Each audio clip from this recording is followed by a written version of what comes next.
En el nombre del Padre, del Hijo y del Espíritu Santo. Amén. Ven, Espíritu Santo, ven por medio de la poderosa intercesión del Inmaculado Corazón de María, tu amadísima esposa. Ven, Espíritu Santo, ven por medio de la poderosa intercesión del corazón doloroso e inmaculado de María, tu amadísima esposa. Ven, mi Dios Espíritu Santo, ven por medio de la poderosa intercesión del corazón doloroso e inmaculado de María, tu amadísima esposa. Ilumina, Señor, nuestros corazones, nuestra mente, para que, abierto a tu Espíritu, podamos realizar la obra que tú deseas en nuestras vidas. Aquí estamos, en total disposición a tu divina voluntad. Espíritu Santo, ven, ven. Espíritu Santo, ven, ven. Espíritu Santo, ven, ven. En el nombre del Señor. Acompáñame, ilumíname, toma mi vida. Acompáñame, ilumíname, Espíritu Santo, ven, ven. Espíritu Santo, ven, ven. Espíritu Santo, ven, ven. Espíritu Santo, ven, ven, en el nombre del Señor.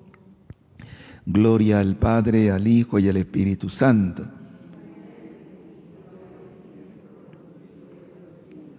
Gloria al Padre, al Hijo y al Espíritu Santo.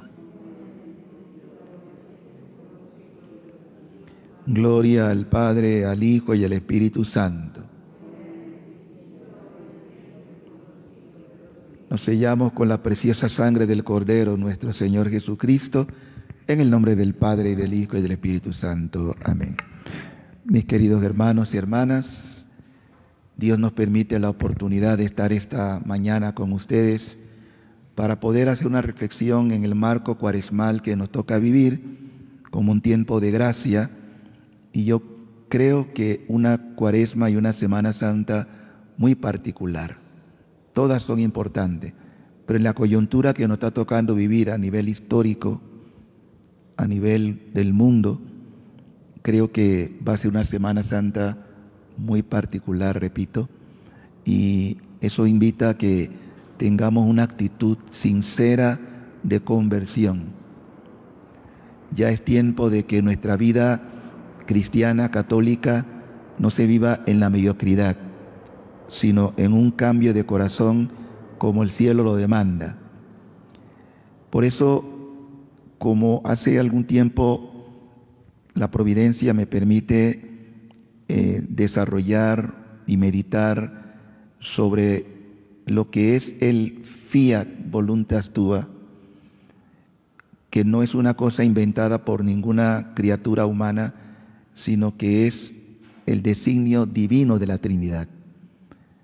En la Santísima Trinidad, los tres, Dios uno y trino, obran de manera como personas en aspectos diferentes, pero siempre en unidad, porque Dios no está separado nunca, ni el Padre del Hijo, ni el Hijo del Padre, ni el Hijo del Padre del Espíritu Santo.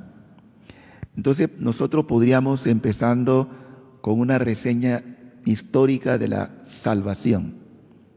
Y digo historia de la salvación porque Dios no tiene principio ni fin, pero sí escribió con nosotros una historia desde el momento que crea a Adán y Eva. Pero antes de la creación de nuestros primeros padres, en la Trinidad siempre hubo y hay armonía perfecta, amor, unión. Y esa recreación en la Trinidad es tan excelsa que todo lo que podamos nosotros decir no somos capaces de abarcar la grandeza de Dios misterio trinitario.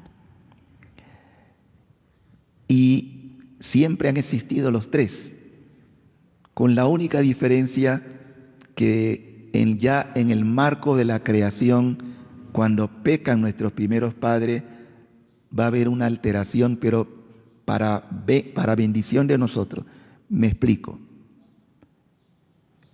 Dios decide, porque siempre ha existido, hacer algo nuevo.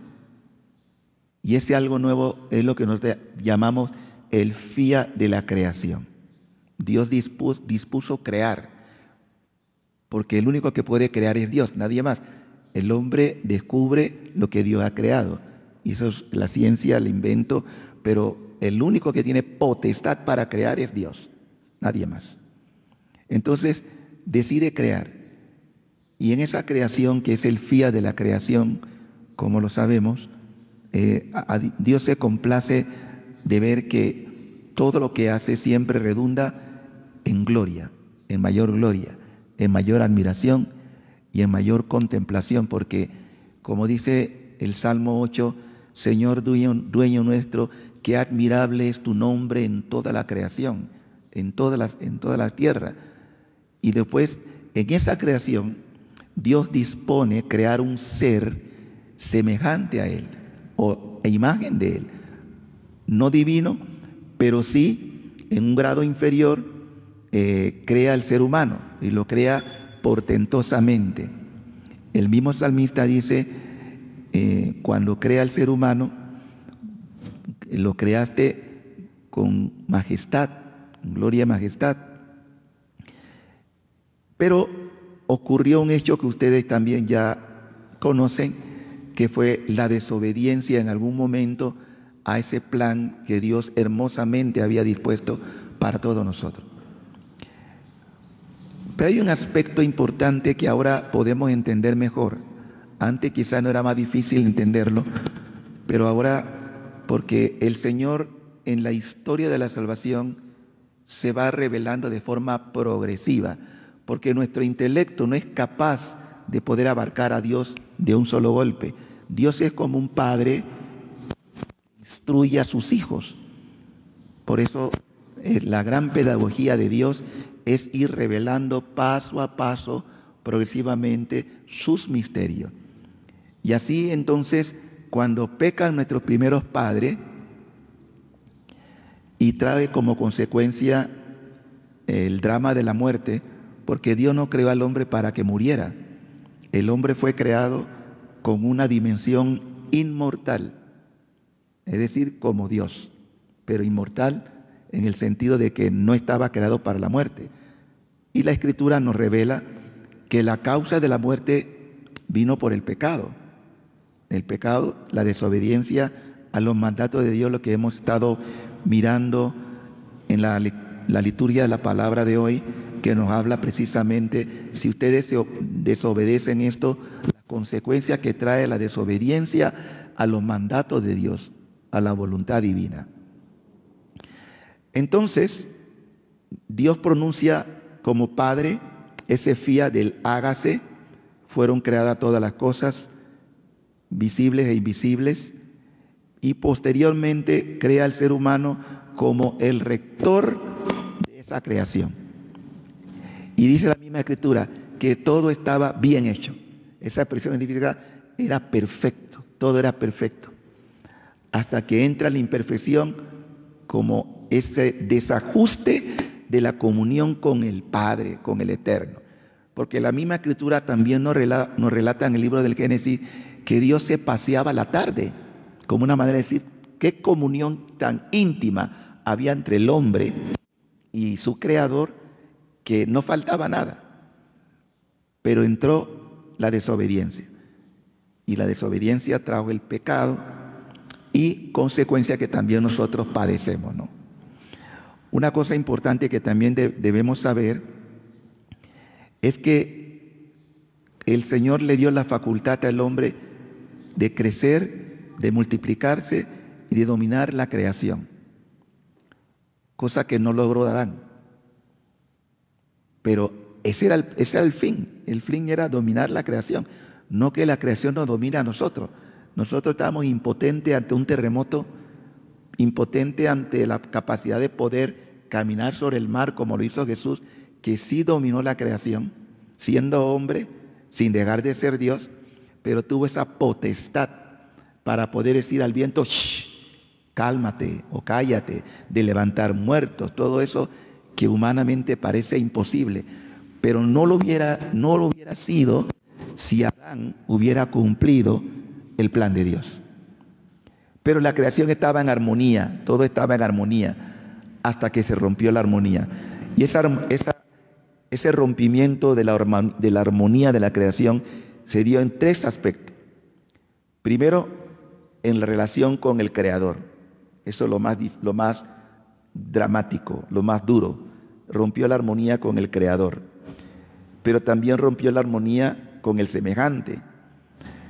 A tal punto en que ustedes ven que los primeros libros del Génesis nos hablan de cómo entra el fratricidio, Caín matando a su hermano Abel.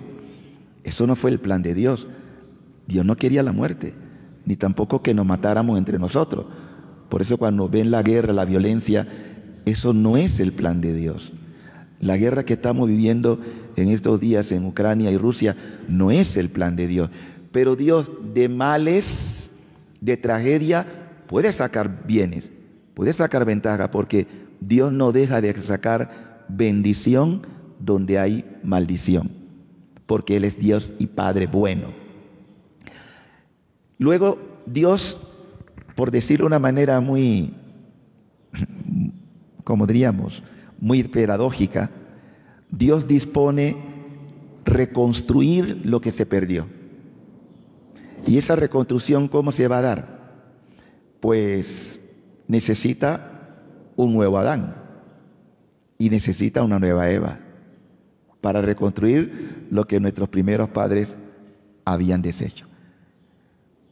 Y como Dios no tiene tiempo, porque es eterno, dispone, primero, que pudiéramos aprender de esa primera, diríamos, infidelidad y las consecuencias de esa infidelidad a Dios Padre.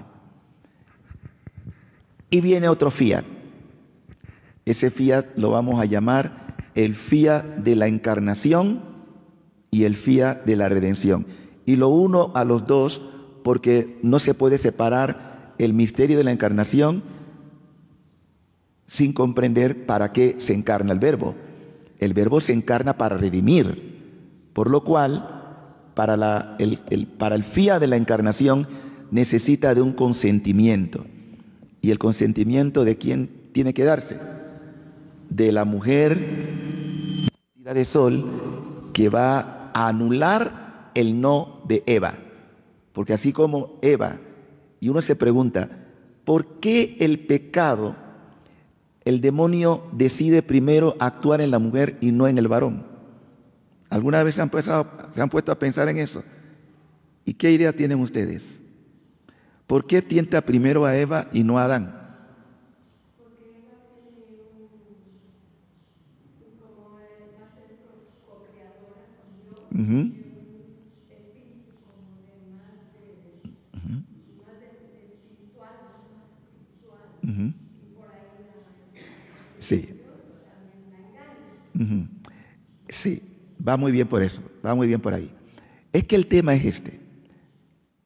La que había sido destinada para la fecundidad con el varón era la mujer. O sea que la mujer era la que iba a ser la transmisora con el concurso del varón, repito, del germen humano, de las nuevas generaciones. Y Satanás astutamente dice, si yo inoculo el veneno de la desobediencia en la mujer, ella tendrá la fuerza de poder seducir al marido, y quiere decir que los hijos de esa gestación ya vendrán con el pecado. Fue astuto Satanás, ¿verdad? Pero nunca le gana a Dios en sabiduría. Recuerden que Satanás era un ángel caído. Entonces él dice, seduciendo a Eva, seduzco al varón. Y efectivamente, así fue.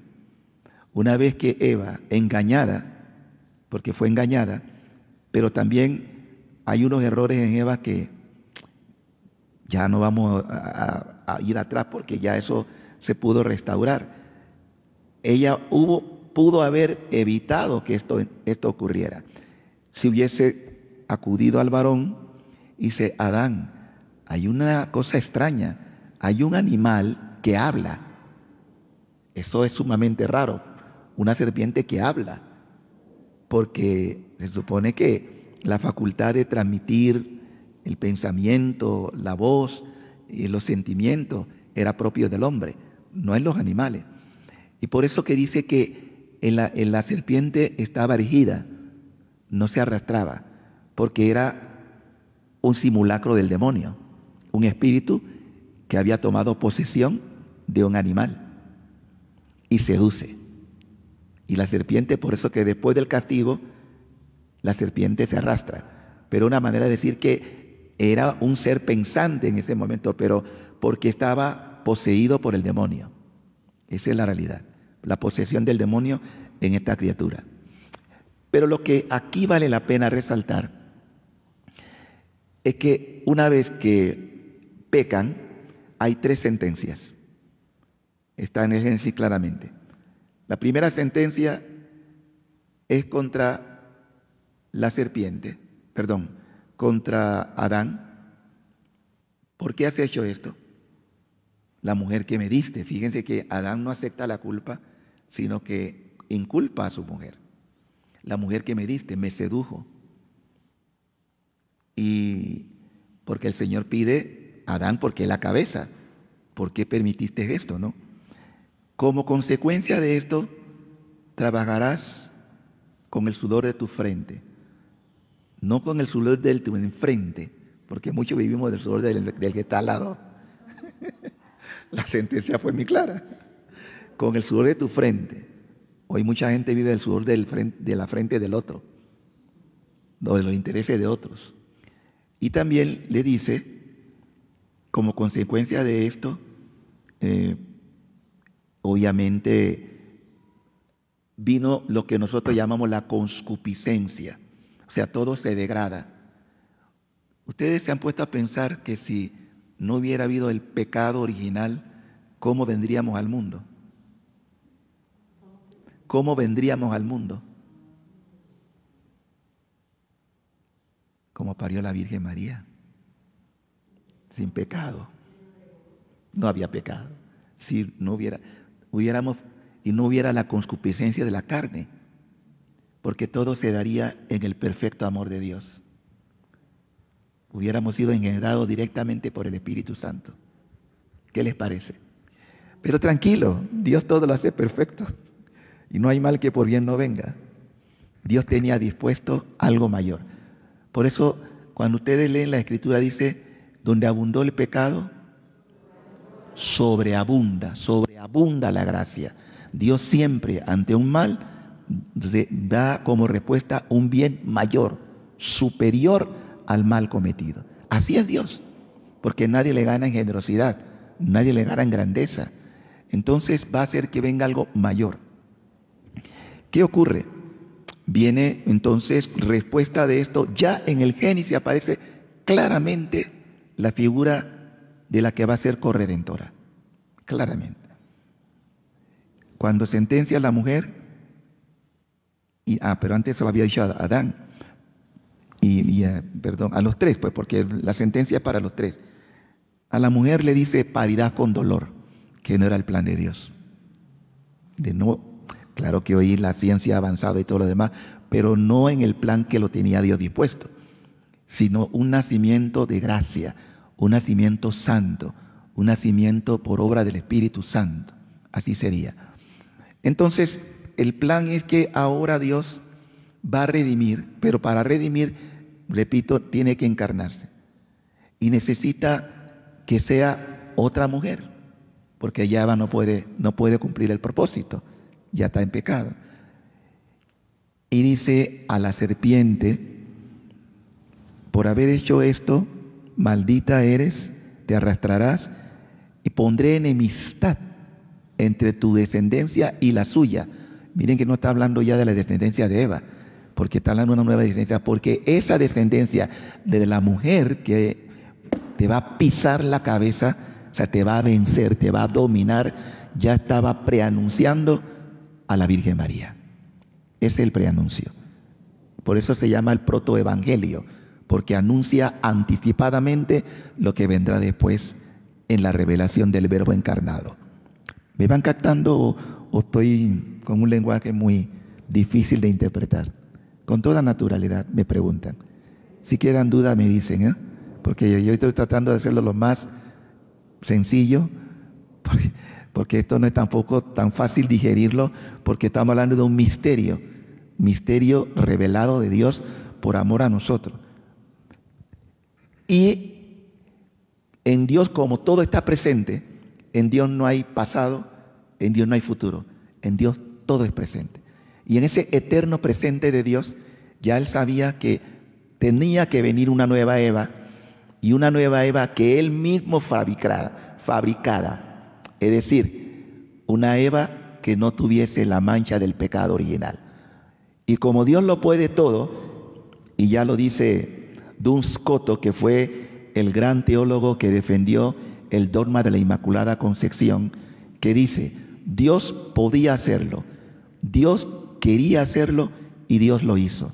Así como, por ejemplo, el sol puede penetrar con su rayo esta botella y se puede ver hacia el otro lado, asimismo Dios penetró con su gracia al vientre de María sin violentarla para transmitir la gracia del Redentor que iba ella a encarnar en su vientre purísimo.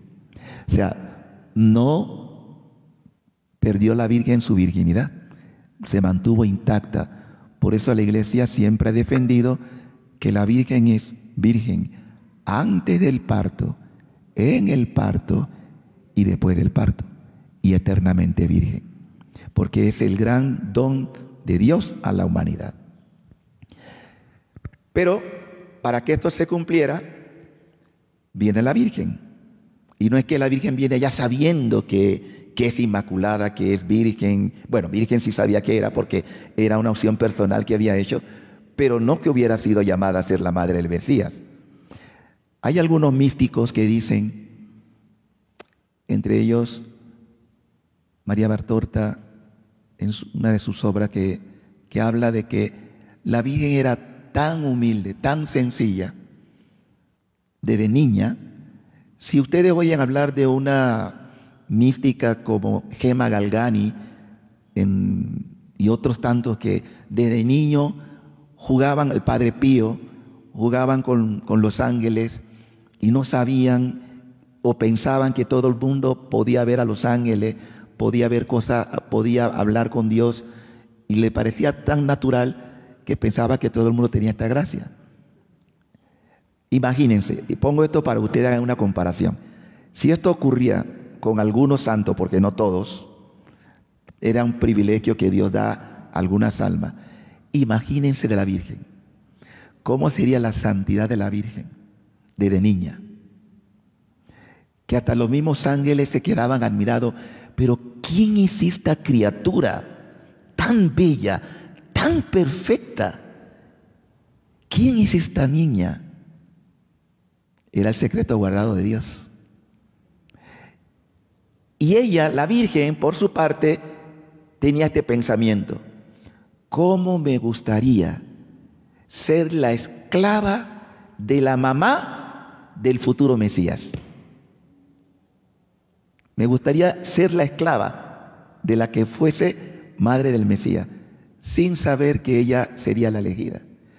Por eso, que cuando el ángel viene y se le presenta, la Virgen se sorprende, porque dice: has hallado gracia ante Dios,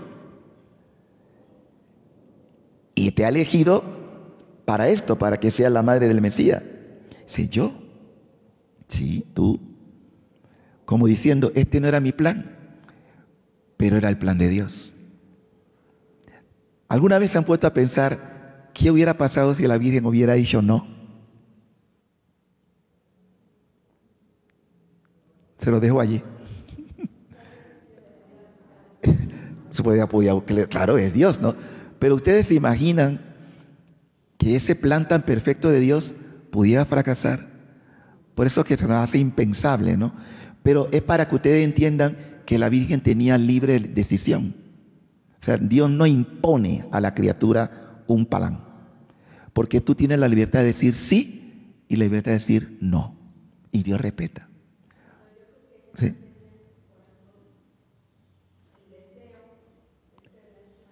Claro, por eso tenía ese deseo imperioso de decir fiat. Es que la Virgen, por eso quiero resaltarlo, porque es la mujer del fiat, es la mujer del hágase. Ella desde niña aprendió a decir que si hay algo que a Dios le agrada, es no lo que quiero yo, sino lo que quieras tú. Por eso la virginidad de la Virgen empieza desde muy niña. Ella desde muy niña decide ser virgen, que era una cosa muy extraña en Israel, porque toda mujer sabía que nacía para ser mamá. Por eso que había un gran trauma en la que eran estériles, porque para ellos la esterilidad era como una maldición. Todas las mujeres, y ese era el trauma, no poder tener un hijo, era una cosa muy dolorosa. Y ustedes conocen algunos ejemplos en la Biblia, ¿no? Bueno, no voy a entrar en detalle ahora, pero hay varios ejemplos. Isabel también, que era estéril, y para ellos era como una afrenta, porque era no tener descendencia. Entonces, lo más propio era que la descendencia, porque todos eran conscientes que de una descendencia vendría el Mesías, así que todos vivían esa expectativa. Pero la Virgen había decidido no ser mamá en su plan humano. Por eso que cuando se presenta el ángel y dice, ¿vas a ser mamá? Y dice, ¿yo? Como diciendo, pero ese no era mi plan, pero sí el plan de Dios. Así que en ese momento, cuando el ángel se le revela, en el cielo hubo como un gran silencio. Así como cuando tú esperas la respuesta, ¿no? ¿Qué creen ustedes que pudo haber pasado en el cielo cuando la Virgen dice, he aquí la esclava del Señor, hágase en mí según tu palabra? Yo creo que hubo fuegos artificiales, hasta Dios danzó. yo me imagino a Dios, ¿verdad?, danzando de alegría, porque en ese instante del sí de María se ejecuta plenamente el plan redentor, porque no podía encarnarse el Verbo sin el sí de María, no podía, y eso ya cambia la historia completamente. Por eso hubo júbilo, hubo alegría, hubo canto de gratitud. Los ángeles todos cantaron el gloria a Dios en el cielo, no solamente, y en la tierra. Y el Verbo se hizo carne y habitó entre nosotros.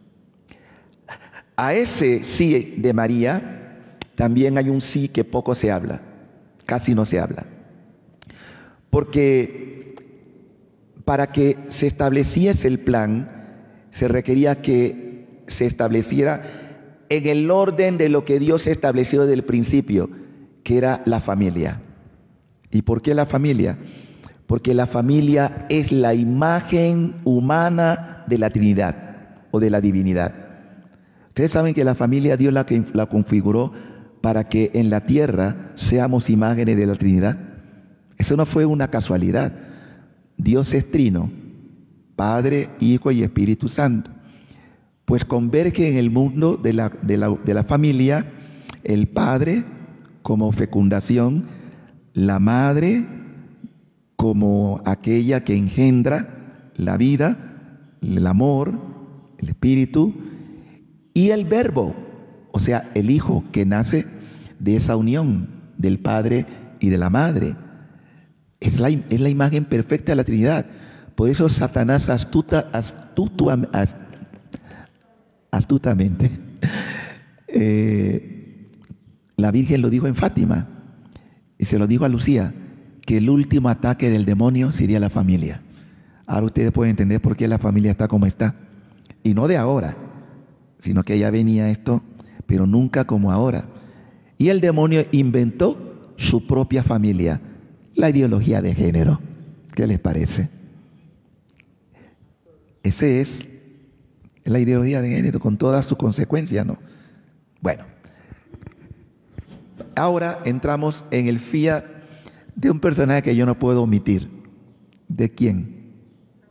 San José, el hombre del silencio, pero el hombre del que solamente se escucha, y San José hizo el verbo hacer, que es poner en práctica cuando tú decides algo.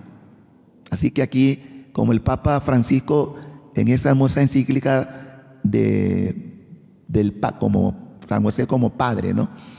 Padre, y lo pone en 8 aspectos. Pero ese padre que decide hacer todo en la voluntad divina.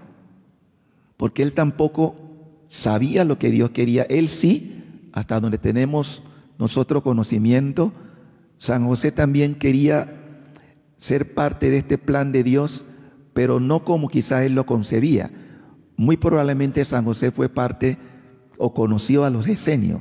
Los esenios eran un grupo religioso que estaban esperando en la montaña como una especie de monjes la llegada del Mesías, y vivían en esa expectativa. Quizás Juan Bautista también fue parte de ello.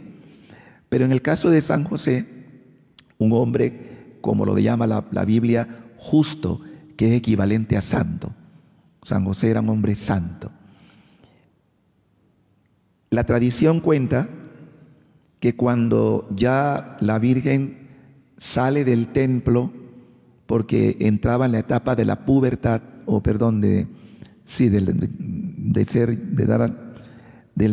su periodo que todas las mujeres tienen, ella no podía estar en el templo y tenía que ya ir pensando en formar familia, y se asignaba al varón. En el caso que ocurrió,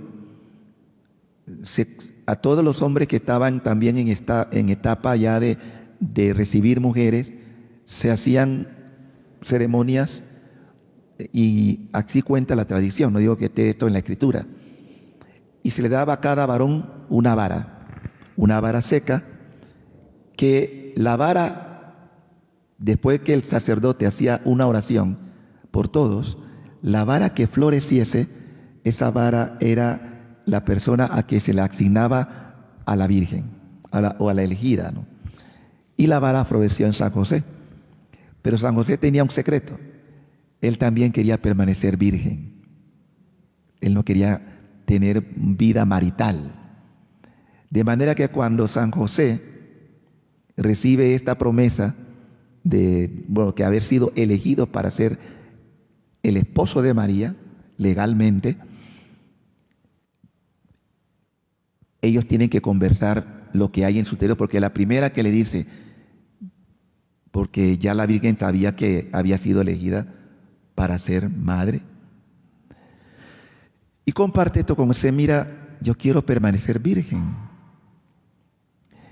Y esto, notificado a San José, le dio mucha alegría, porque José, yo también. Yo también. Y por eso viene la decepción de San José, porque cuando él se entera que la Virgen está embarazada, entra en crisis de fe, como era normal. Yo creo que eso le pasaría a cualquier persona, porque es como una desilusión. Pero miren lo noble que era San José. Sabiendo que la ley le asistía de formar un escándalo, ¿a qué precio? A que si él le hubiera dicho, me fuiste infiel, ¿saben lo que hubiera pasado con la Virgen? La sentencia de ser lapidada. Claro, pero José era un hombre noble. Como todavía no sabía qué había pasado, él decide apartarse en silencio. Y cuando toma esa decisión, es cuando el ángel se le aparece, le dice: no temas tomar a María por esposa. Lo que está ocurriendo en ella es obra del Espíritu Santo. ¿Y qué dice la Biblia? Que San José hizo lo que mandó el ángel. Es decir, fiat. Yo no entiendo esto, pero acepto. Porque el fiat no significa que tú debes saber todo lo que va a ocurrir. No, eso no es así. Vivir en el fiat no es saber cada cosa que Dios va a permitir, no, porque entonces no tendría mérito la fe. ¿Y qué es la fe? La fe es la certeza de las cosas que no se ven, pero que tú tienes garantía de que ya la tienes. Esa es la fe. Así lo define el libro de los Hebreos. Capítulo 11, ahí está. Entonces, no es que ya tú debes saber, tampoco la Virgen sabía todas las cosas. Se le fue revelando y ella iba aceptando. Los dos tampoco sabía que tenían que partir a Egipto y empezar de cero. Todo lo permite Dios, pero ellos en todo, hágase, hágase. No entendemos, pero hágase. Y es lo mismo que Dios quiere de ti y de mí. Que aprendamos, si yo no entiendo lo que me estás pidiendo, pero como lo tuyo siempre es perfecto y lo tuyo siempre es lo mejor, entonces yo decido hacer mejor lo tuyo y no lo mío. Porque jamás vamos a ser felices haciendo nuestra voluntad humana. Jamás. Pero Dios es comprensivo y sabe que esto no se logra de la noche a la mañana, que es un proceso de ir muriendo a mi yo, que ya no viva yo, sino que vivas tú. Es lo que San Pablo también llegará a decir al Señor, que ya no viva yo, Señor, que tú vivas en mí, porque es lo perfecto. Entonces, en esta escuela del Fiat, ahí es cuando entonces viene la segunda parte. Y la segunda parte del Fiat de la encarnación, unido a la redención, es cuando Jesús, el Verbo, se hizo carne y le dice, he aquí, Padre, Padre, vengo a hacer tu voluntad. Y toda la vida de Jesús, que era Dios, nunca dejó de ser Dios, Dios y hombre al mismo tiempo. Nada hizo que no fuera en la divina voluntad, nada. Es más, como hombre experimentó la crudeza de lo que le venía encima con la pasión. Y por eso es importante meditar en la pasión. Sobre todo cuando ustedes están pasando problemas, váyanse a meditar en la pasión y en Getsemaní, vuelvan a Getsemaní, la escuela del dolor de Jesús. Si es posible, Padre, aparta de mí este cáliz, este dolor, esta tribulación, esta prueba. Si es posible, Padre, apártala de mí. Pero, punto suspensivo, no lo que quiera yo, lo que quieres tú, Padre. Cuando Jesús se levantó de allí, era dueño de todo lo que venía. Dueño en el sentido, tenía dominio sobre la debilidad humana. Pero tampoco podemos olvidar por qué fue tan cruda la redención para Jesús y que ahora Él quiere que nosotros meditemos. Porque Jesús recogió desde Adán hasta el último ser humano que exista todos los pecados de la humanidad, de todo el mundo y de todas las generaciones. Y vio cada pecado en la cruz de lo que tú y yo le causamos. ¿Qué te parece? No hay herida de Jesús en donde no esté tu nombre. No hay dolor en el corazón de Jesús que no esté tu propio dolor, tu propia pasión humana. Por eso Él es la recapitulación de todo sufrimiento. Y por eso quiso Dios, Padre, que para la remisión de los pecados la escuela fuese la cruz. Y no hay otra. Hay personas que quieren ir a la gloria, pero no le hable de cruz. No es posible. No hay gloria sin cruz. Y no es que yo tengo que buscar la cruz. Ella llega solita, como Dios dispone. Y cada cruz es distinta. No todos vamos a tener las mismas cruces. Dios te va a dar la que Él sabe que es la que te conviene. Y así llegamos entonces a ese segundo bloque de la redención. Y redimió y se hizo perfecto. Quiero ahora tomar un texto de la Biblia para que sepan cuál es el tercer fiat y lo que Dios espera de ti y de mí. Y lo vamos a extraer de dos textos. El primero, antes de Jesús padecer, los discípulos un día le dijeron, Señor, enséñanos a orar. como Juan enseñó a los suyos a orar. Y Jesús compone con el Espíritu una oración que es la oración perfecta. No hay oración más perfecta que esta que Jesús compuso. La pueden leer en el Evangelio de Mateo, capítulo 6, versículo 9 al 13. Dice así: ustedes pues oren así: Padre nuestro que estás en los cielos, santificado sea tu nombre. Venga tu reino. Hágase tu voluntad, así en la tierra como en el cielo. Danos hoy nuestro pan cotidiano y perdónanos nuestras deudas, así como nosotros hemos perdonado a nuestros deudores.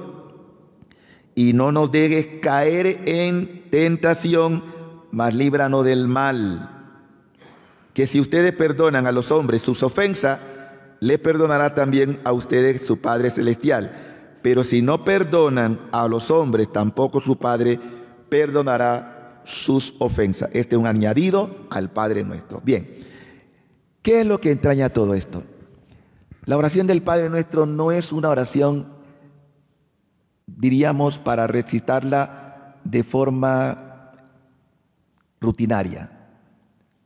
Es todo un compendio de lo que entraña mi relación con Dios. Cuando digo un compendio, lo primero que yo tengo que saber es que mi Padre, Dios es mi Abba, porque la forma como se comunicaba Jesús en arameo con su Padre era Abba Padre, Abba, que es una expresión que más o menos mi papá o papi, papá tierno, papá compasivo, papá misericordioso, así es papá. Dios es papá, es mi papá. Ustedes no están huérfanos. Un cristiano católico que empieza, ay, me siento sola, me siento huérfano. Puede ser que sea un sentimiento humano, pero que sea temporal, porque eso no es verdad. Tú no estás huérfana, tú no estás huérfano. Tú tienes un papá que vela por ti y que le gusta que lo llames, que lo invoques, que diga papá, abba, papito lindo. Papá, te amo, papá. Así se desnuda Jesús con su Padre. Papá. ¿Y qué es lo que quiere ese Padre? Que siempre santifiquemos su nombre. ¿Qué significa santificar el nombre? Darle a Dios lo que Dios merece. ¿Y qué es lo que Dios merece? Una alabanza, una adoración armoniosa, es decir, que salga del corazón. ¿Cómo lo hacemos? Ya papá nos reveló cómo. Nos lo revela en su Hijo. ¿Y su Hijo qué fue lo más grande que nos dio?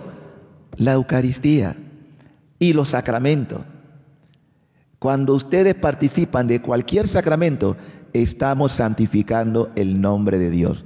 Cuando hacemos una obra como la que estamos haciendo aquí, estamos santificando el nombre de Dios.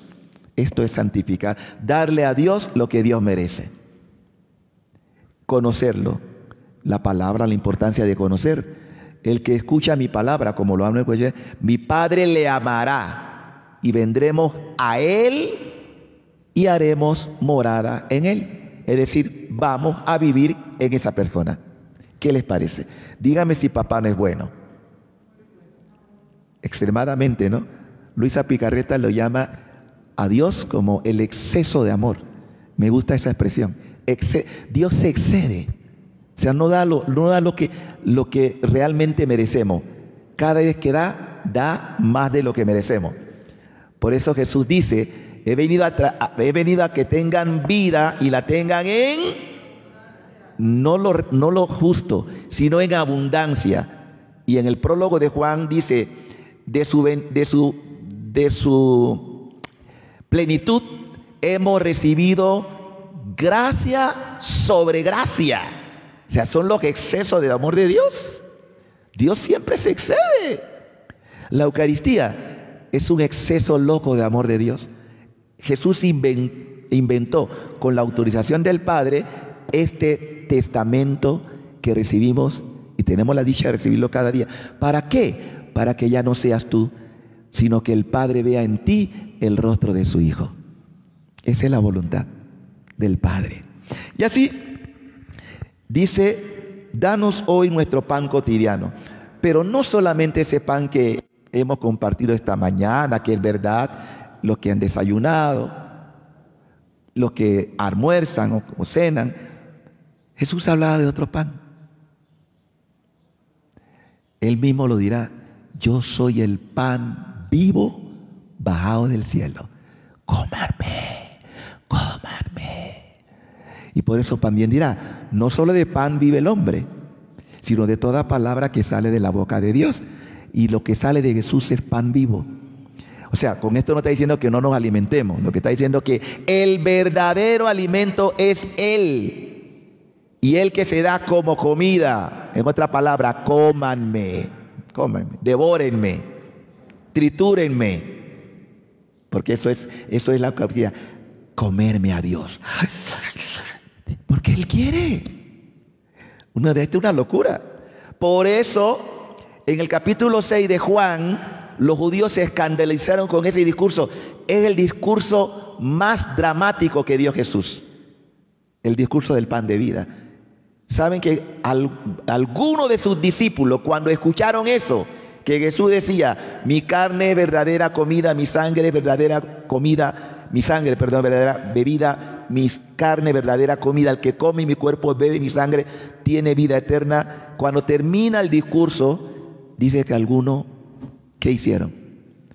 Lo dejaron. ¿Por qué lo dejaron? Porque decían, este discurso es demasiado escandaloso. ¿Quién puede creerlo? Jesús no cambió el discurso. Por eso Jesús no servía para ser político. ¿Ustedes creen que a los políticos les gusta perder gente? No, ¿verdad? ¿Qué hacen? Si tiene que cambiar el discurso, lo cambia. Porque lo menos que quiere es perder adeptos. Ah, no, ustedes no me entendieron, no se vayan, por favor. Yo lo que quise decir, la política es esencialmente de hombres y mujeres mentirosos. Porque siempre van a cambiar el discurso cuando no conviene a los intereses de ellos, porque siempre están buscando su interés, y no de la mayoría del pueblo, van a cambiar los discursos. Pero Jesús no es político. Es más, los que se quedaron le preguntan, ¿se quieren ir? Como diciendo, yo no voy a cambiar esto porque yo no puedo mentir. O creen o no creen. Lo mismo vale para ti y para mí. O le crees a Jesús Eucaristía o no le crees. Tú decides. Bendito aquellos que no dudan de lo que celebran, ni de lo que reciben en cada Eucaristía. En cuerpo, sangre, alma y divinidad. Este es el pan, el verdadero pan. Y sigue diciendo, danos hoy este pan. Y ahora, Señor, como la iniciativa del perdón no es mía, sino tuya, porque tú fuiste el primero en perdonar, entonces yo tengo una condenación. Ustedes y yo tenemos un serio problema, muy grave. Estamos condenados a perdonar. Y escúcheme bien, no importa cuál sea el pecado, ¿ah? Padre, pero esa persona blasfemó, esa persona me humilló, esa persona me injurió, esa persona le quitó la vida a mi hermano, a mi hermana. Yo no puedo. Tú te estás cerrando a la gracia de Dios.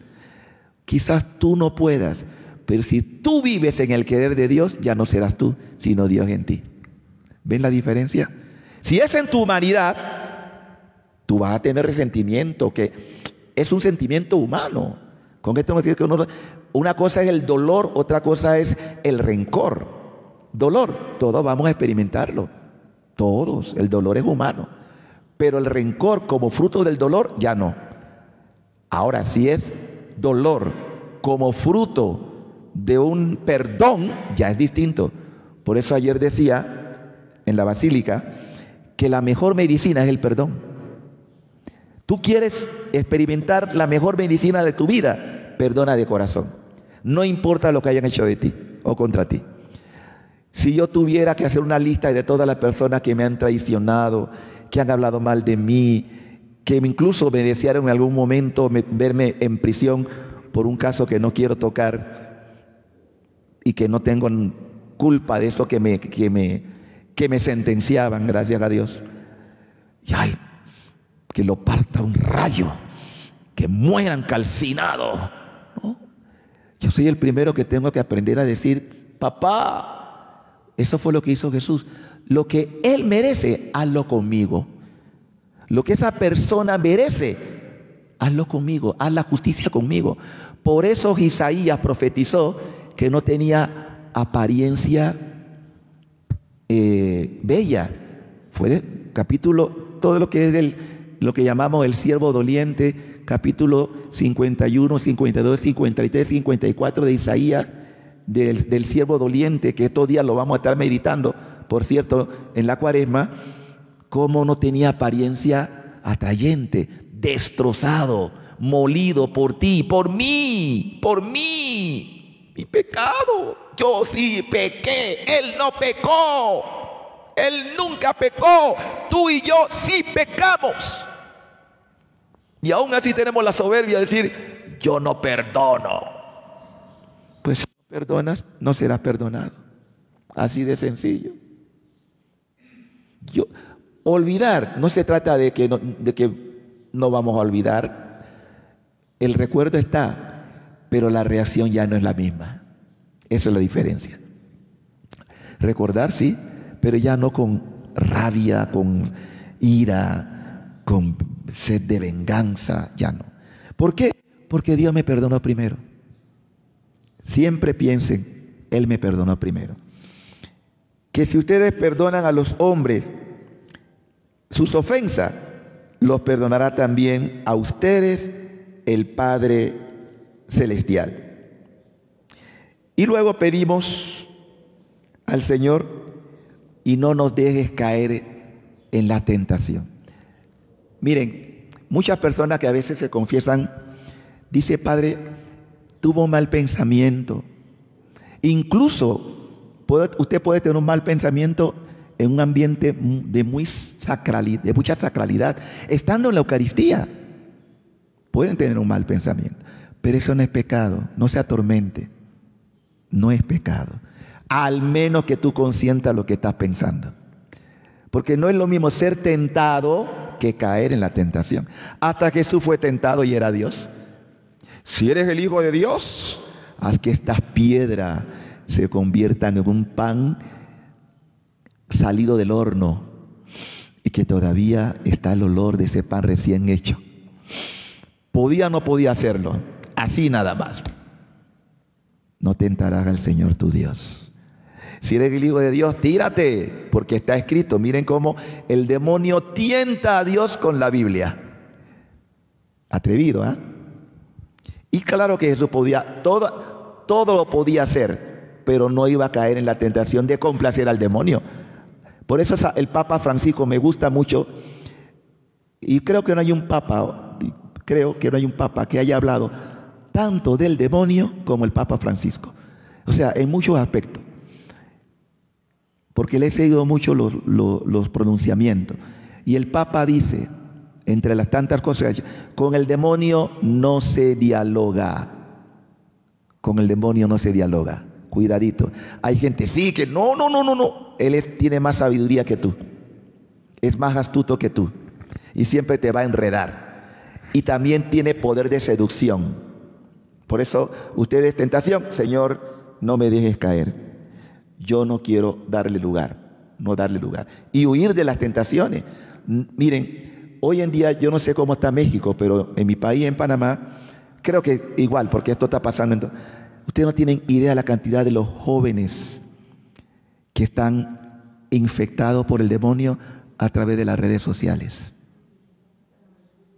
Y los suicidios que se están dando en jóvenes por las redes sociales. Eso es diabólico. Porque ellos, los pobres, no tienen capacidad de discernir. No tienen quien les oriente. Como estos instrumentos están muy de forma privada, que lo pueden utilizar sin el consentimiento muchas veces de su papá, o que si se enteran lo que están haciendo. Y otra cosa, la pornografía.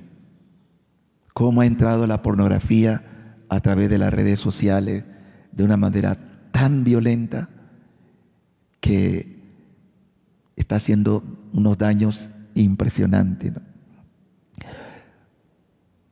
El texto original del Padre Nuestro, que es, bueno, en arameo obviamente, después traducido al griego y después al latín, habla y líbranos del maligno. Nosotros decimos el mal, pero el mal es el demonio, ¿no? Líbranos del maligno, que es el autor de todo mal, el que provoca el mal. Líbranos del maligno, Señor. Pues bien, vamos terminando y no he podido entrar con Luisa. Luisa, perdóname en otro momento. No he podido entrar, pero es que todas estas cosas son importantes porque todo esto en cierta manera también Luisa Picarreta lo ha ido recibiendo. Pero es la palabra de Dios. Además, lo más importante es siempre la misma palabra de Dios, porque todos los místicos, cuando son auténticos, tienen que tener fundamento bíblico. Si no tiene fundamento bíblico, eso no puede ser de Dios, por bonita que parezca la revelación. Por eso que este es un tiempo de mucha confusión, y aprendan a discernir, porque no todo lo que suena bonito necesariamente está inspirado en la palabra de Dios. Los cielos y la tierra pasarán, mi palabra no pasará. Este es el mayor discernimiento, la palabra. Ahora sí, vamos a entrar entonces en el capítulo de lo que yo llamo el corazón de Jesús desnudado a sus discípulos. ¿Por qué el corazón? Porque toda la Biblia es la expresión de los sentimientos del corazón de Dios, pero del corazón humanado de Dios. En este caso estamos hablando de Cristo. Toda la escritura, tanto del pasado, es decir, Antiguo Testamento, como del Viejo Testamento, todas convergen en el corazón de Cristo, que es la gran revelación de estos tiempos. Pero no solamente cuando hablamos de corazón, del órgano humano, del corazón, sino de lo profundo de lo que hay en ese sentimiento, en los sentimientos de ese corazón, que al final es el amor. Ese amor, Dios es amor. Y el discípulo que más profundizó en esto, ¿quién cree usted que fue? Juan. Por eso es curioso, y voy a hacerle una pregunta, y séanme muy honesto. Si ustedes tuvieran que elegir entre los 12 apóstoles al primer papa, ¿a quién elegiría? ¿A Pedro o a Juan? ¿Y por qué eligió a Pedro? Pero lo negaría, él lo negó, y lo negó 3 veces. Dios quiere que entendamos que todos somos una partida de miserables pecadores. Y no estamos aquí por mérito, estamos por gracia. Y que lo que va a obrar en su iglesia que estaba fundando era la gracia. Por eso a mí me duele cuando hablan mal del Papa. Porque si el primer Papa negó, pero se mantuvo y lo rehabilitó el Señor, nosotros también tenemos que tener cuenta que los papas pueden fallar. Pero eso no lo desacredita. Y por eso hay que orar por el Papa. Porque aunque no lo crean, él puede tener una postura humana, normal, pero no todo el Papa es dogma de fe. Como hombre se puede equivocar. Se equivocaron. Por eso todo está en la Escritura. No, hay que ver la Escritura. Mi pueblo perece por falta de conocimiento, pero conocimiento de la palabra. ¿Quién era Moisés? Miren los grandes personajes de la Biblia. Todos tenían miseria. ¿Moisés fue un asesino o no? Claro que se arrepintieron. ¿Pablo fue un asesino o no? Juan, ¿ustedes creen que Juan siempre fue así? Era hijo de Bajorgen, es decir, hijo del trueno. Eran violentos, eran lo que querían, pero operó en él un cambio. Incluso cuando conoció a Cristo, algo lo transformó tan radicalmente que se enamoró profundamente. Pero lo que quiero resaltar es que nadie viene a este mundo perfecto. Nadie viene santo. Nos hacemos santos. Y el cielo está lleno de hombres y mujeres que fueron quizás hasta peor que tú y que yo. pero un día decidieron cambiar tan radicalmente que hoy son ejemplo para nosotros. Y yo le digo a la gente, dígalo conmigo, si ellos pudieron, yo también puedo, ¿o no? Entonces, la santidad no se nace con ella, se hace en el tiempo, se hace en obediencia a la palabra, se hace en la sumisión de la palabra.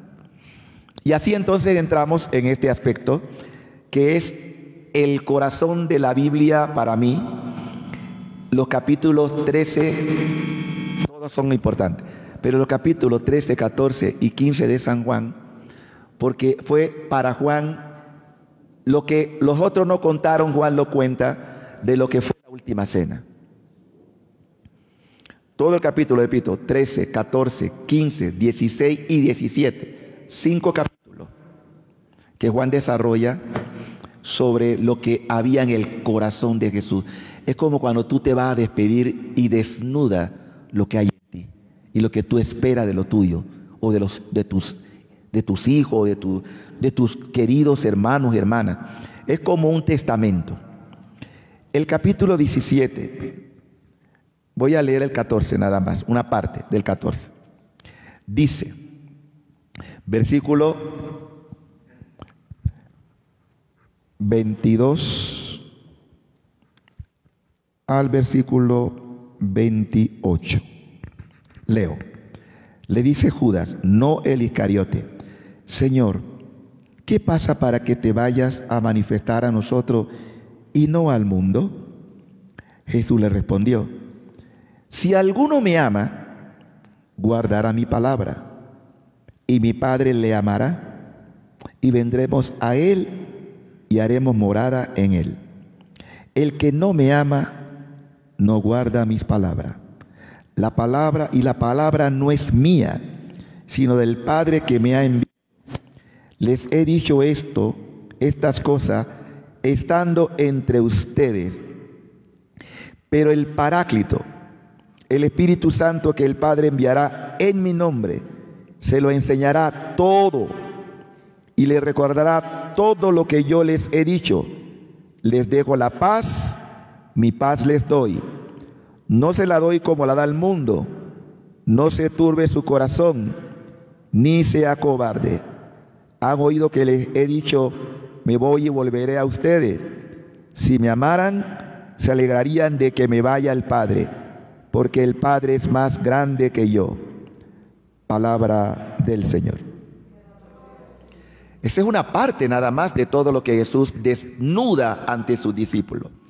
Y empieza diciendo, el que me ama, guardará. ¿Qué es guardar? Es conservar, es observar en el corazón lo que has recibido. En otra palabra, es hacer la voluntad de Dios. Guardar es también hacer la voluntad de Dios. Y esto es lo más hermoso que nos puede pasar en la vida. Señor, aquí estoy para hacer tu voluntad. ¿Y qué va a ocurrir cuando tú guardes la palabra o hagas la voluntad de Dios? ¿Sabe qué va a haber en tu vida? Una epifanía. ¿Sabe lo que es eso? Dios se va a manifestar en ti.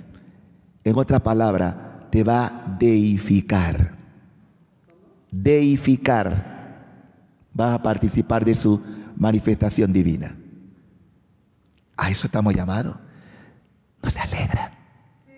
Se alegran.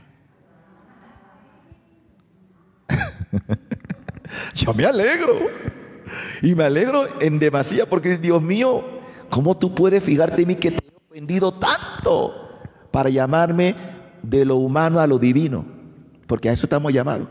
¿Qué son los santos? Los que gozan de la divinidad. Esa palabra la usan mucho los griegos en la iglesia ortodoxa, la divinización, que es equivalente a la santificación, es lo mismo. Estamos llamados a ser santos. Dios nos creó desde la eternidad para que fuéramos santos e irreprochables ante Él. Pero para eso pasamos por una etapa purgativa. Por eso, ténganlo claro, o purgo aquí o purgo después. Y ahí es donde se entiende la razón del dolor.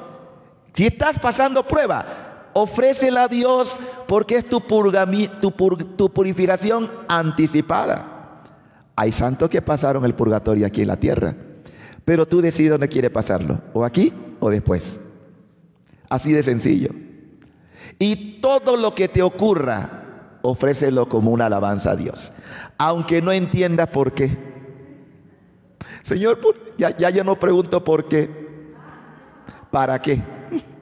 Porque todo tiene un propósito. En el plan de Dios, todo tiene un propósito, aunque en el momento yo no entienda. ¿Por qué me está pasando esto? Ya no pregunten por qué, digan para qué. Tiene un fin mayor. No lo entiendo, no lo veo claro, pero Él me lo irá mostrando. Y ese es caminar en la fe. Para los que aman a Dios, Romanos 8:28, todo ocurre, ¿para qué? Para bien, no dice para mal, para bien. Piensen en la pasión. En el momento, Cristo estaba destrozado y molido y parecía un fracaso, un aparente fracaso. Para los discípulos fue eso, fracasó. Pero eso que parecía un fracaso se convirtió en la mayor bendición. La mayor bendición de ese aparente fracaso. Porque Dios no puede fracasar. Ningún proyecto de Dios puede fracasar. Ninguno. Humano sí. La parte humana nuestra. Pero Dios no. Bien. Y entonces dice, mi Padre, aquí está metido en el texto los tres, la Santísima Trinidad. El Padre que nos va a deificar, o sea, nos va a compartir por los méritos de su Hijo, porque estos son los méritos de Cristo. Por eso San Pablo dice que si hemos muerto con Cristo resucitaremos. Y que el Señor nos va a revestir de una gloria y seremos, ¿seremos qué? Semejante a Él. Ave María Purísima. Semejante a Dios en Cristo.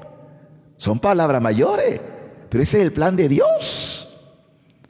Te quiere transformar de tal manera que cuando tú te mires en el espejo, ya no te mires a ti, vea a Cristo en ti. Que pienses como Él, que sientas como Él, que hables como Él, que actúes como Él, que te muevas en Él, que todo es por Él, en Él y para Él. Amén. Ese es el plan. Y así dice después, para que esto se cumpla, ustedes necesitan un abogado. Ustedes necesitan un paráclito. Ustedes necesitan alguien que los consuele, que los apapuchar, ¿no? Que les tenga, oye, estoy aquí, tranquila, tranquilo. Un consolador. ¿Y quién es ese? Lo dice el texto.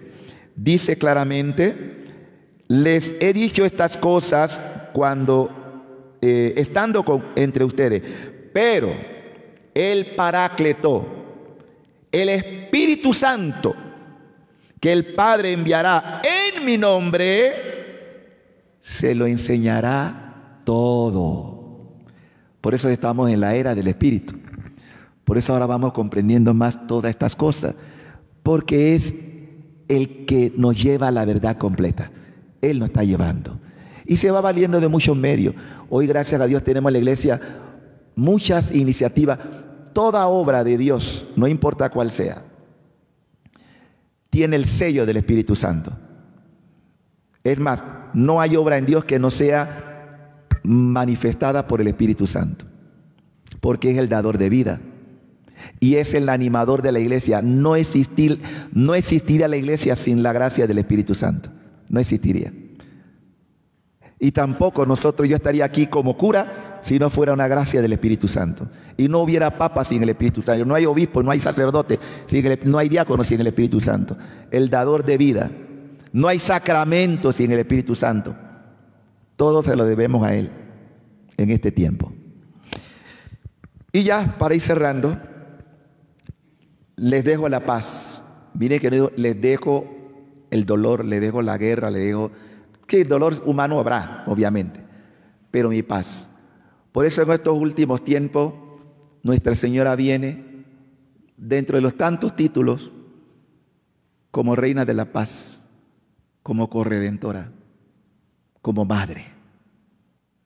Ustedes tienen la dicha de que en este lugar, en esta hermosa nación, por eso el Papa lo dijo, ¿por qué Satanás odia tanto a México? ¿Por qué tanta violencia? ¿Por qué tanta muerte? Porque obviamente la Virgen no solamente puso los pies aquí, vive aquí, y eso a Satanás lo tiene reventado, y él odia y hará todo lo posible para extinguir, pero él sabe que no va a poder destruir ni esta nación, ni ninguna nación, porque al final la mujer vestida de sol, Nuestra Señora de Guadalupe, lo vencerá. De hecho ya lo venció, pero lo vencerá en nosotros. Ya ella lo venció en ella, pero en nosotros también venceremos al demonio, al maligno. Y esta es la gran verdad que Dios nos viene a revelar, pero para que se realice es necesario que también como ella, como San José, como Luisa y como todos los santos, aprendamos a decir: fiat voluntas tua, hágase tu voluntad, aquí en la tierra, aquí en México, como en el cielo. Que así sea. Amén. Bueno, ¿pregunta? Diga.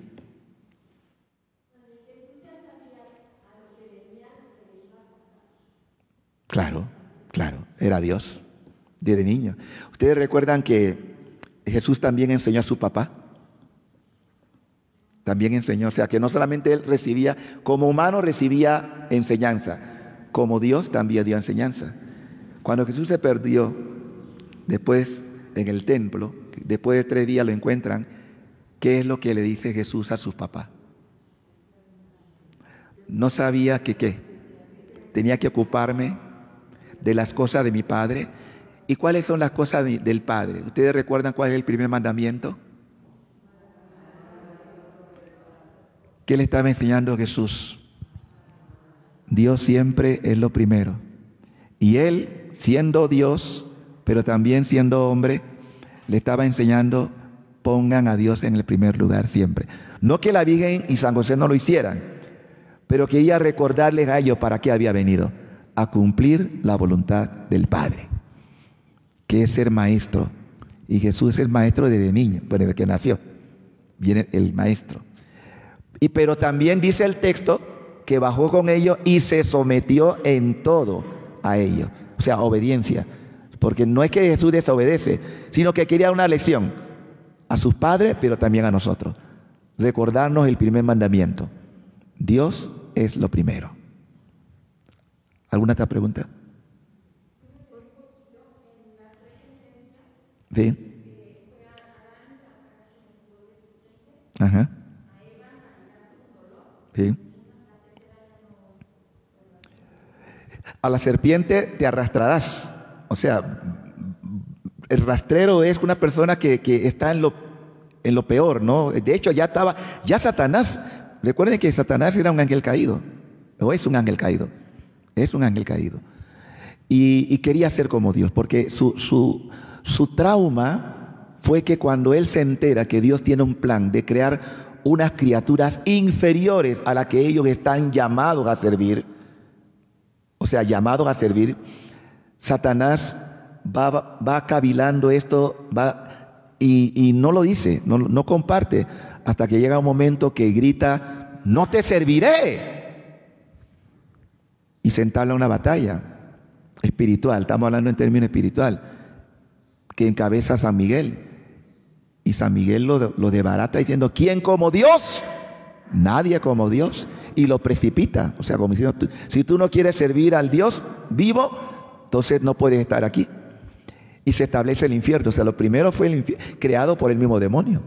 Él creó su infierno. Pero no se contentó con crear su infierno, sino que quiere adeptos.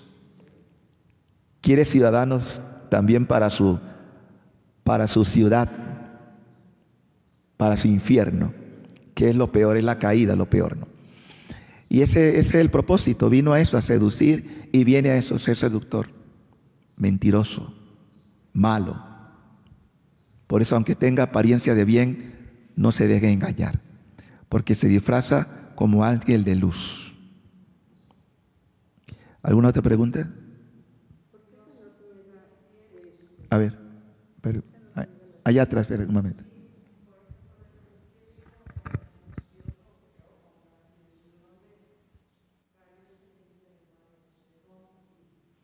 ¿De dónde cayó?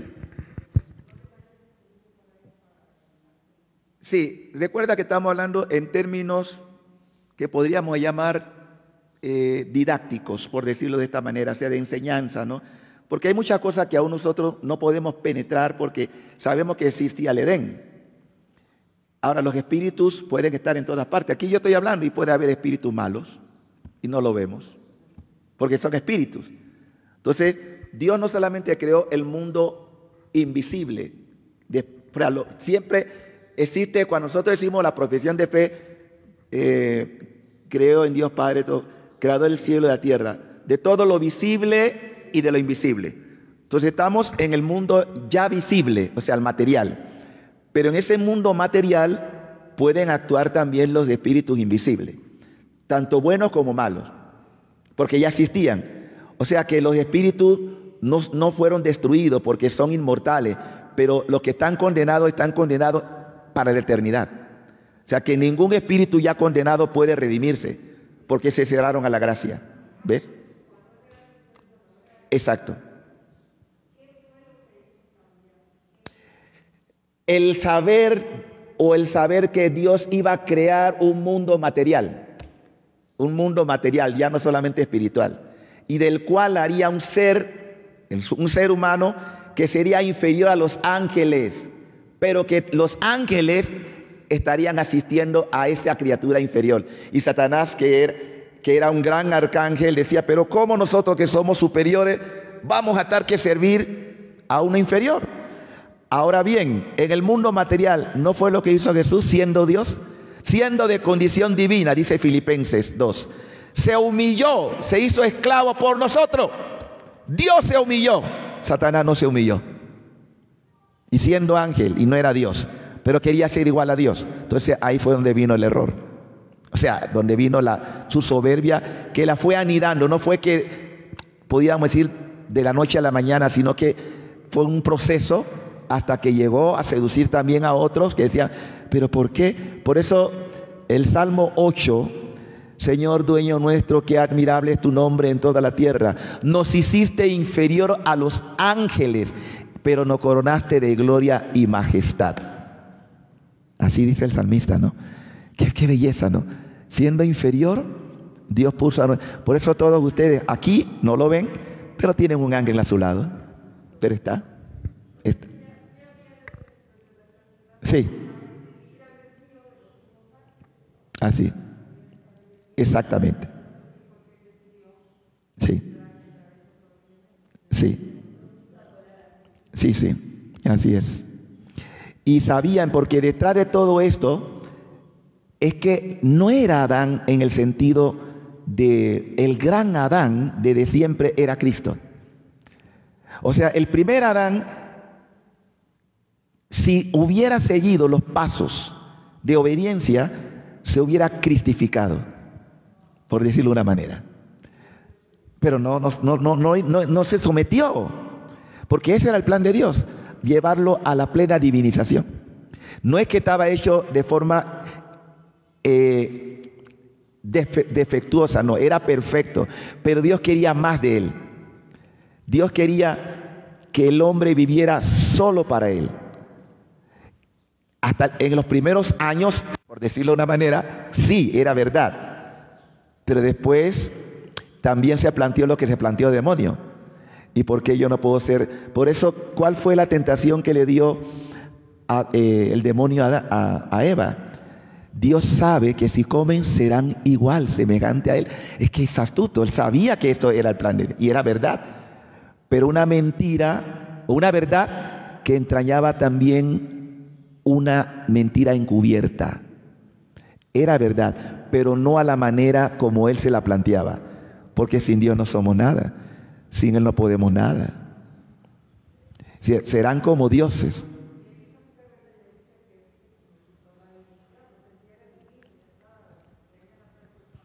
Sí, esa es la parte trinitaria, claro. De hecho, cuando Dios nos hizo, y todos ustedes saben, nosotros tenemos 3 componentes: cuerpo, alma y espíritu. Nos hizo trinitaria. Nosotros ya somos Trinidad, por la forma como nos creó. Tenemos la Trinidad. En el cuerpo, o sea, la voluntad, la inteligencia y la sabiduría, o la conciencia de hacer las cosas conforme, porque mi voluntad yo puedo someterla o no, mi libre albedrío.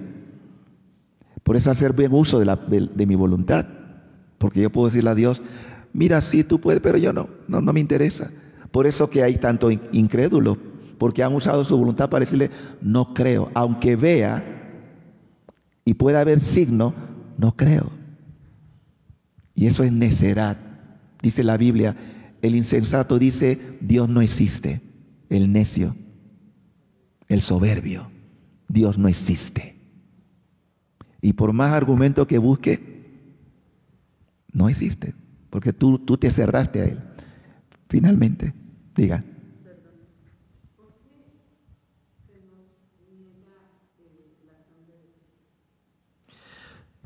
Bueno, buena pregunta. Eso depende mucho. Bueno, es que para la iglesia, en cada parte, sea de la sangre o sea de la hostia consagrada, está Cristo plenamente. En ambas está plenamente. Yo creo que más bien es por un sentido pastoral. Porque imagínense una congregación donde haya 800 personas comulgando. No es que no se pueda, ¿no? Hay lugares donde obviamente en la iglesia ortodoxa siempre la dan bajo las 2 especies. En alguna iglesia católica también se dan en las 2 especies, pero depende mucho de la realidad pastoral en el lugar donde se esté. Eso se condiciona también. Y del párroco o del obispo también, porque eso depende mucho qué lineamiento del obispo y el párroco también. No es que esté impedido, se puede, pero más bien tiene una realidad pastoral. Bueno, diga.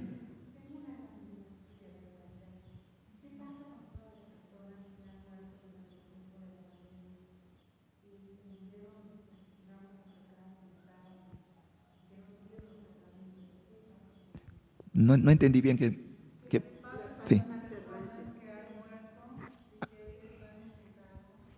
Bueno, mire, la misericordia de Dios no deja de obrar. Nosotros no podemos juzgar a nadie y nunca entremos en el juicio que es competencia de Dios. Yo sé de almas que incluso, porque el Señor también lo ha revelado, que se han quitado la vida, por ejemplo. No digo que todas, pero lo último que actúa en el ser humano, que muere, es el cerebro. Entonces puede que yo físicamente muera, pero mi cerebro todavía está actuando. Yo puedo decir, y el Señor se lo dice a Santa Faustina, basta que yo en mi mente le diga, lo siento, en mi mente, para que usted active la misericordia de Dios. Pero va al purgatorio, tendrá un purgatorio duro, pero la Virgen dice, bendita el alma que llega al purgatorio, porque ella tiene garantía de salvación eterna. O sea, el purgatorio no es un lugar de condenación. Hay un purgatorio muy bajo que pareciera un infierno, pero en realidad no es el infierno. Porque hay almas que eran perversas, pero a última hora actuó la misericordia, que solamente Dios puede juzgar. Vamos a ver asesinos en el cielo, pero no porque cambiaron, o sea, se arrepintieron de verdad. Y Dios juzgó. Por eso Jesús le dice a Santa Faustina una cosa hermosa. Dice, con respecto al purgatorio, mi misericordia no lo desea, pero mi justicia lo demanda. O sea que es que todo pecado es una afrenta a Dios, todo pecado. Entonces, es justo que Dios actúe en remisión de esa culpa. ¿Y quién pagó la culpa? Su Hijo. Y por eso es necesario que el alma entienda que ofendió a Dios y que enmiende el pecado. Una cosa importante que deben saber: los pecados se perdonan, pero todo pecado hay que repararlo. No basta el perdón. El perdón debe llevar a la enmienda, y es lo que nosotros llamamos reparación, que muchos católicos olvidan. Ah, ya me perdonaron, entonces, pero si yo, por ejemplo, soy una persona que robé, hice un acto corrupto, y después que me confesé, ¿qué sería lo propio en justicia si robé? Es una enmienda, es una reparación. ¿Cuánta gente hace eso? Por eso que cuando se da el perdón de los pecados, la absolución, el sacerdote pone una penitencia consona con el pecado cometido, para que lo repares. Y hay gente que se olvida de reparar.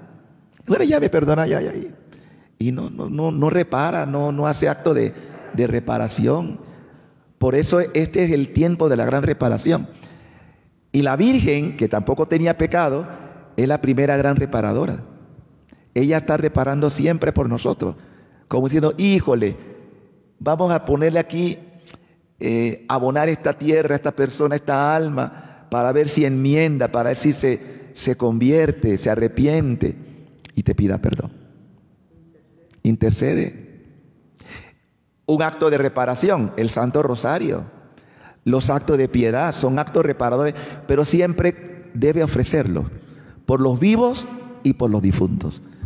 Y sobre todo mucho por los difuntos, porque la gente no se acuerda de rezar por las almas que están en el purgatorio, que son millones, no miles, millones de almas que están en el purgatorio, esperando una oración, un acto reparador. Millones. Finalmente,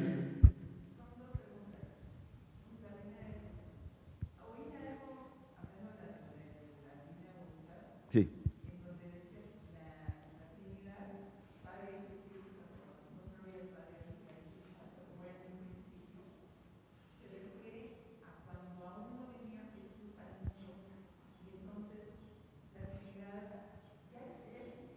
Sí.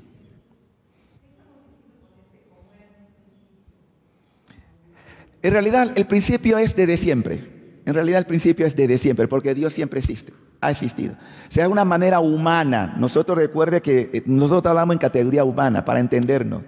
En categoría de Dios eso no tiene mayor. Claro que hubo un momento de un antes y un después. ¿Cuál es el antes? La eternidad de Dios. ¿Cuál es el después? La creación. El principio de la creación.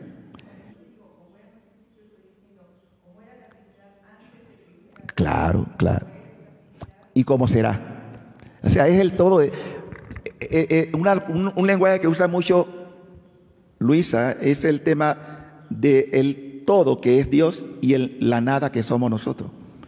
En la nada no podemos nosotros entender nada si no estamos unidos al todo. Por eso, cuando glorificamos a Dios, y lo glorificamos desde nuestra humanidad, pero una humanidad que ahora quiere entrar en Él. Y por eso hay muchas cosas que todavía nosotros ni siquiera en el cielo vamos a abarcar en Dios, porque Dios no se agota. Cuando hablamos de principio estamos hablando en términos humanos, pero estamos dando gloria al eterno, al eterno. Nunca olviden que Dios es eterno. Principio, entendámoslo del momento de la creación, pero para Dios ya existía. La gloria nosotros se la damos a Él, que es eterno, pero nosotros somos limitados humanamente hablando, aunque vamos a gozar después de la eternidad.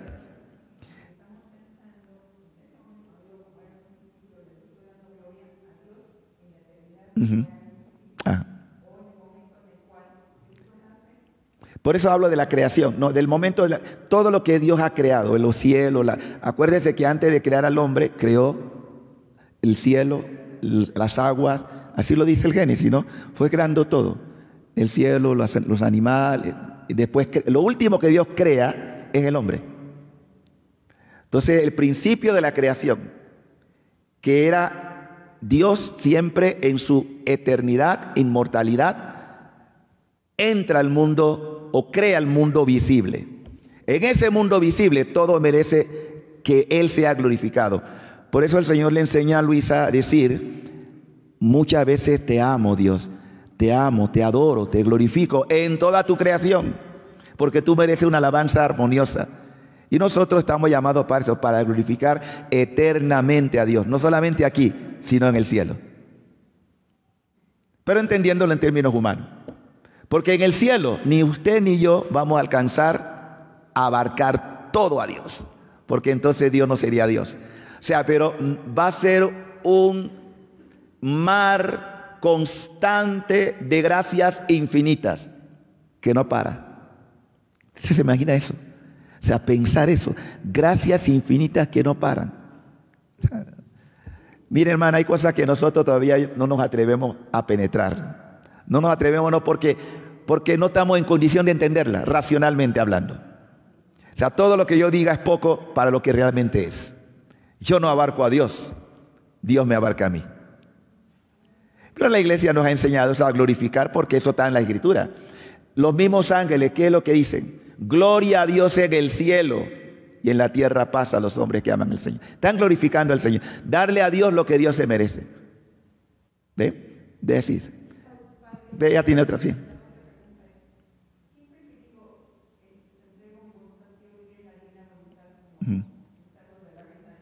Sí.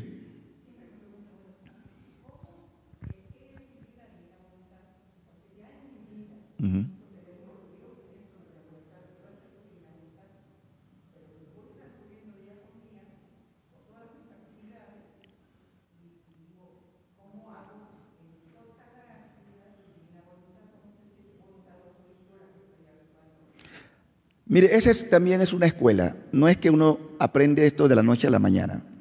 Es todo lo que tú realizas, hazlo en Él. Dice, Señor, esto es para ti. Voy a la calle.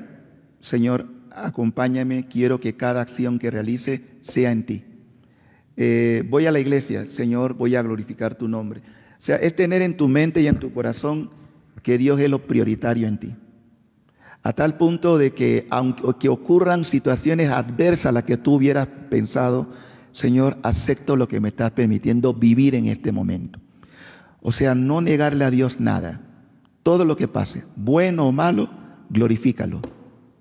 Malo en el momento humano, porque uno también tiene momentos, Señor, no entiendo por qué me marca. Miren, Luisa no le costó un día atender esto. Fueron 40 años. Y después lo que llegó a los 60 años, pero 60 años solamente recibiendo la comunión. Postrada totalmente, o sea, y ella muchas cosas no le entendía, pero Jesús le entendía, la comprendía porque era humana como usted y yo. Muchas cosas no vamos a comprender ya de golpe, es un proceso. Y el Señor lo dice, vivir la divina voluntad es un proceso. No es que ya yo salgo de aquí, estoy plenamente en divina voluntad. No es cierto. Pero tengo la intención de vivir cuanto pueda en cada circunstancia de mi vida. Porque también es una gracia. No piensen que sin la gracia vamos a lograr esto. Es una gracia. Es un negarme a mí para que sea Dios lo primero. Eso.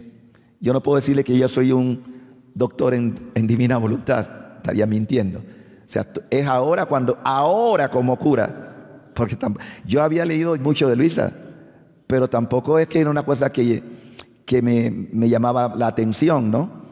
Pero ahora entiendo por qué me he metido en esto de lleno. Porque el reino eucarístico que viene después del triunfo de María, que es el reino de la paz, primero viene el reino de María. Ella va a introducir a su hijo al reinado eucarístico, que es la era de paz. Y en ese reino de paz, todos vamos a vivir en la divina voluntad. Eso es lo que viene. ¿Sí? Vamos a vivir en la divina voluntad. O sea, la humanidad que conocemos ahora no es la que viene para el futuro. Va a ser una cosa totalmente distinta. Ya el Padre Pío decía, los santos del futuro van a superar a todos los que ha habido en la historia de la iglesia. Los santos que vienen. Eso van a superar a todos. Sí. Sí. Es lo que viene. Claro. Es que los sacerdotes son clave en el plan de Dios. Por eso Satanás está atacando violentamente a los sacerdotes. Y ustedes no dejen de orar por nosotros. Satanás sabe que el puente humano para que esto se dé son los sacerdotes, porque son los que tienen la potestad para consagrar a Cristo, dada por Él. Dada por Él. Claro, Satanás lo sabe. Por eso heriré al pastor para que se dispersen las ovejas. Bien, vamos a terminar aquí. Sí. Ajá. Sí, por eso dije que nosotros no podemos juzgar ningún caso de una persona que se suicida. Nadie. Por eso dicen, no juzguen y no serán juzgados. Yo no sé cómo. Ustedes siempre recen por las personas difuntas, aunque hayan muerto de forma violenta o se quitaron la vida. Igual oren por ellos, porque es un acto de caridad, orar por los vivos y por los muertos. ¿Cuál es su sentencia? Yo no la sé, pero oro por su alma, porque puede ser que se hayan salvado. Yo tengo testimonio, como le dije, de almas que yo sé que están en el cielo, pero se quitaron la vida. Hay personas que por desesperación, Satanás también induce a la persona a matarse. Sabemos que el demonio induce a la gente a quitarse la vida, por desesperación, por angustia, por tantas cosas. Pues es malo. El cerebro también, claro, puede valerse de muchos momentos. Bueno, se nos hizo tarde, perdonen. Vamos a hacer una oración. Hubiéramos querido, pero no hay tiempo, ya se nos fue el tiempo. Pero vamos a hacer una oración y pedirle a Dios que tengamos en el futuro otra oportunidad. Porque como dije, este es el plan de Dios, no es un plan humano, no es un plan de un papa, de un obispo, un sacerdote. Es el plan de Dios, el plan perfecto de Dios para estos tiempos, su divina voluntad. En el nombre del Padre, del Hijo y del Espíritu Santo. Amén. Padre Santo, queremos agradecerte infinitamente todo lo que tú nos estás revelando en estos últimos tiempos a la iglesia. Gracias por la santidad a la que tú nos has convocado en la iglesia, tu cuerpo místico, una santa, católica y apostólica iglesia. Tú sabes que todos te hemos fallado. Tú sabes que hemos caído en muchas infidelidades de diversas formas. Pero también sabes que nuestro corazón se siente avergonzado, contrito y humillado. Hemos pecado. Reconocemos nuestras faltas. Perdónanos, Señor, por todas las personas que nos hirieron, que nos traicionaron, que nos calumniaron, que nos ofendieron. Y tú, como me has perdonado y nos has perdonado a cada uno, ayúdanos también a tener la voluntad en tu nombre de perdonar a nuestros enemigos. No nos dejes caer en la tentación. Sabemos que estamos expuestos día y noche a caer en la tentación. Señor, líbranos del maligno. Aquí estamos. Queremos serte fiel. Y junto con nosotros queremos que camine tu madre, nuestra madre, la corredentora, la mujer vestida de sol, que a los pies de la cruz ella acogió a todos tus hijos, desde Adán hasta la última criatura que venga a este mundo. Mamá María, en tu corazón doloroso e inmaculado, queremos confiarte nuestras vidas, el presente y el futuro, que solo tu Hijo conoce, que tiene dispuesto para cada uno de nosotros. Pase lo que pase, Madre, nunca permitas que nos separemos del corazón eucarístico de Jesús. Gracias, Madre, por escuchar nuestra súplica. Bendice a estas personas y a sus familias, especialmente a los miembros de la familia que están más alejados de tu corazón o que se han enfriado en la fe.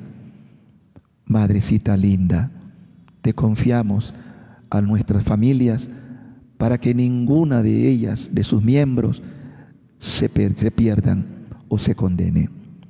Acepta, Madrecita, esta ofrenda con la oración que el ángel te dirigió. Dios te salve María, llena eres de gracia, el Señor está contigo. Bendita tú eres entre todas las mujeres, y bendito es el fruto de tu vientre, Jesús. Santa María, Madre de Dios y Madre nuestra, ruega por nosotros pecadores, ahora y en la hora de nuestra muerte. Amén. Gloria al Padre, y al Hijo, y al Espíritu Santo.